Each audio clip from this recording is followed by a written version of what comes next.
सबसे पहले तो तुम्हें मेंटल फिटनेस क्यों चाहिए, व्हाई इट इज इंपॉर्टेंट। अगर मैं तुमसे ये पूछूं कि तुम्हें एक अच्छी मजेदार लाइफ जीने के लिए क्या चाहिए, देयर इज नो आंसर। क्या तुम आंसर दे सकते हो? कोई भी नहीं दे सकता। लेकिन मेरे हिसाब से peace and happiness are the two most essential elements of leading a good life, and mental fitness is the key to unlock both. That is why to be mentally fit is very important. Now what is mental fitness?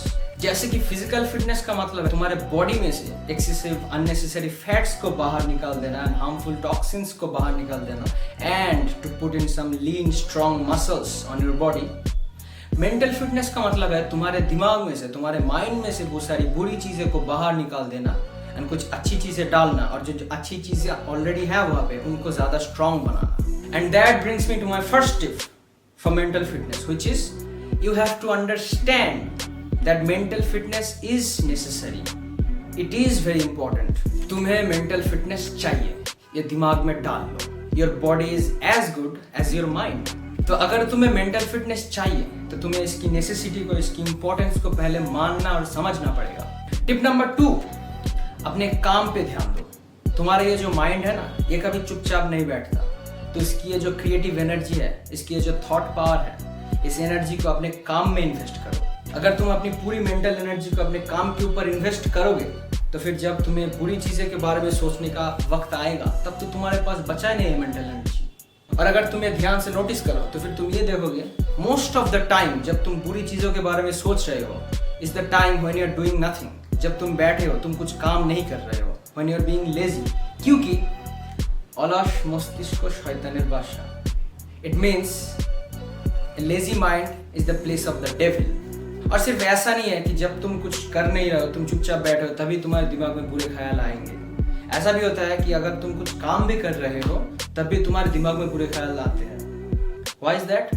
Because the work that you are doing it reluctantly, you are not invested in it। तुम जो काम कर रहे हो उस काम से तुम्हें प्यार नहीं है, तुम वो काम करना अच्छा नहीं लगता, तुम सिर्फ वो कर रहे हो क्योंकि तुम्हें करना है। अगर तुम ऐसे करोगे तो फिर भी तुम्हारे दिमाग में आ जाएगा। That brings me to my tip number 3, which is find something that you are passionate about। ऐसी एक चीज ढूंढो, ऐसा कोई काम ढूंढो जो करने में तुम्हें मजा आता है, that inspires you, that you love doing, that motivates you। For example, एक म्यूजिशियन सबसे ज्यादा खुश, सबसे ज्यादा मजे में कब होता है? When he is making music, he is jamming with his friends। Just like an artist, when he is creating an art or she is creating an art, that person is the most happy। And the biggest and most common reason कब हम happy होते हैं is when हमारे body में dopamine release होता है। अब dopamine दो तरह से release होते हैं, one is by creating something and one is by consuming something। Let me explain। When you create something, when you do something new, it gives you a lot of joy। For example, एक artist के लिए जब वो कोई नया art बनाता है, एक डांसर के लिए जब वो कोई नया डांस स्टेप बनाता है, एक म्यूजिशियन के लिए जब वो कोई नया म्यूजिक बनाता है, वो बहुत हैप्पी होता है। Same goes for the businessman और द सेल्समैन, जब वो कोई नया सेल्स स्ट्रेटेजी, बिजनेस स्ट्रेटेजी को अच्छे से इंप्लीमेंट कर पाता है successfully. That's the best day of the life, they are so happy. Why? Because dopamine hormone उनके बॉडी में रिलीज होना स्टार्ट हुआ है। Now this is one way to feel good, to be happy, to release dopamine. And the other way is by consuming stuff। For example, watching a movie, watching sports, watching comedy, listening to music, watching a dance performance। जब तुम ये सब entertainment की चीजें देखते हो तब it makes you feel in a certain way, it makes you happy, it releases dopamine। That's why तुम इसे बार बार देखना चाहते हो। और यहीं पे खत्म नहीं है, alcohol, other things too। जब तुम ये सब चीजें कंज्यूम करते हो it makes you feel in a certain way, that's why तुम इसे बार बार करना चाहते हो, that is why it is an addiction। So if you want to be mentally fit, if you want genuine happiness, genuine peace of mind, not temporary, long term, focus on creating rather than consuming। तो अब बारी है tip number 4 की, ये बहुत important है। Listen closely। Find out your problems, actual problems। Which are the root causes, the real problems जिनके वजह से तुम happy नहीं हो, जिनके वजह से तुम mentally fit नहीं हो। For older people, it's mainly financial problem, which I'm not going to talk about क्योंकि मैं खुद financially independent नहीं हूँ। I'm blessed to be in a family where my dad pays all my bills along with so many other amazing things in my family. So I'm blessed, and I'm not going to talk about financial problems because I don't know. Now the second most common problem ये वाला हमारा है is family problems. You know, your upbringing, तुम कैसे बड़े हुए हो, the members of your family.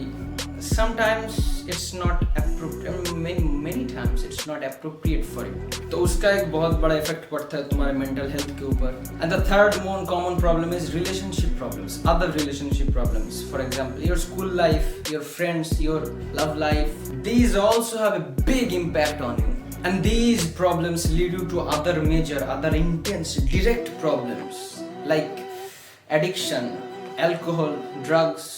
You know, I don't have to say. So the bottom line, the point of all this chatter better is you have to identify your problems first. You have to identify your real problems and you have to start working on them. If you solve your problems, mental health, these are not even issues. These will be like this. If you solve your big problems, these small problems are just a matter of time and a little bit of effort. Now tip number 5.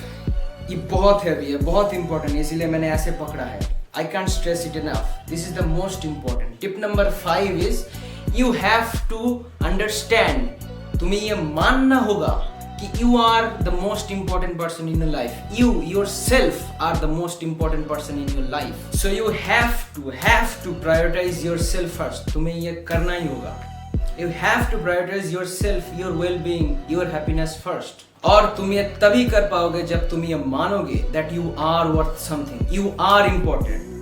कोई कारण है इसीलिए तुम यहाँ पे आए हो, यहाँ पे मतलब इस दुनिया में आए हो, कोई कारण है इसीलिए आए हो. You are important, you are worth something, you are valuable. और एक बात, this is also important. The people who love you, तुमसे जो प्यार करते, तुम जिनसे प्यार करते हो, your loved ones, तुम उनके लिए भी कुछ नहीं कर सकते अगर तुम्हें कुछ हो जाए. चाहते हुए भी तुम उनके लिए कुछ नहीं कर सकते अगर तुम खुद ठीक ठाक नहीं हो. तो कुछ भी हो जाए तुम्हें खुद का ख्याल रखना ही होगा. Now tip number 6. तुम ये सुनना नहीं चाहते, तुम ये बिल्कुल सुनना नहीं चाहते. Tip number 6 is physical exercise. अब मेंटल फिटनेस में भी फिजिकल एक्सरसाइज कहाँ से आ गया यार? Trust me when I say this, the way our body structure, हमारा बॉडी का जो स्ट्रक्चर है वो बैठे बैठे काम करने के लिए नहीं बना है. Our body is supposed to do some active physical work. और फिजिकल एक्सरसाइज के बहुत सारे फायदे हैं फिजिकल एक्टिविटी के, इंक्लूडिंग मेंटल फिटनेस. मैंने कुछ देर पहले डोपामिन के बारे में बोला था ना. When you do a physical activity, it may not be an exercise, it can be anything, dancing, taking a walk, running, sports.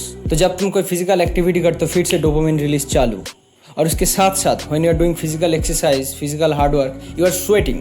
तो उसके साथ साथ बहुत ज़्यादा नेगेटिव एनर्जी भी बाहर आ जाता है, बहुत ज़्यादा टॉक्सिन्स भी शरीर से बाहर आ जाता है. It's a win-win situation. Start any kind of physical exercise यार. It's gonna sound very crazy लेकिन ये सच है, इट वर्क्स. अगर तुम बहुत बुरे मूड में हो ना, टेक ए लॉन्ग वॉक और light jog at least for 30 minutes. After you have done, you won't believe, you might call मी कि यार I feel great, although if you have my number दो. बट द पॉइंट इज इसके फायदे ही फायदे हैं. Start exercising, start physical hard work, any kind of. तो I just realise कि video बहुत लंबा हो रहा है and I don't want to bore you guys, although I don't think you are getting bored. हो रहा हो क्या बोर? प्लीज़ यार खुद के साथ ऐसा मत करो. अगर इसके पीछे तुम थोड़ा सा टाइम इन्वेस्ट करोगे तो तुम्हारा ही भला होगा. एनीवेज, तो मैंने सोचा इसके वीडियो को 2 पार्ट में डिवाइड करते हैं. This would be the part 1 and अगले पार्ट में, पार्ट 2 में मैं वो बाकी 4 टिप्स बोलूँगा. Mental health, mental fitness, self improvement tips दूंगा which might completely change the way you think, the way you feel.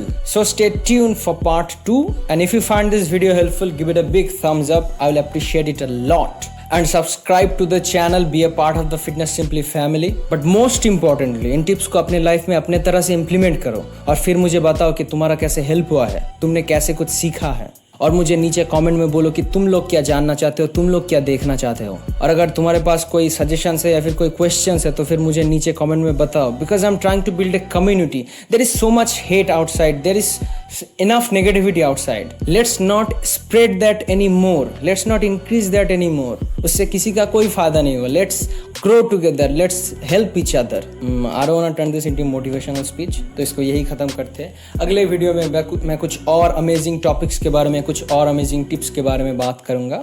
Mental fitness, mental health के बारे में, सेल्फ इम्प्रूवमेंट के बारे में. लेकिन तब तक के लिए फिट रहो, खुश रहो, and tata bye bye, sayonara from me.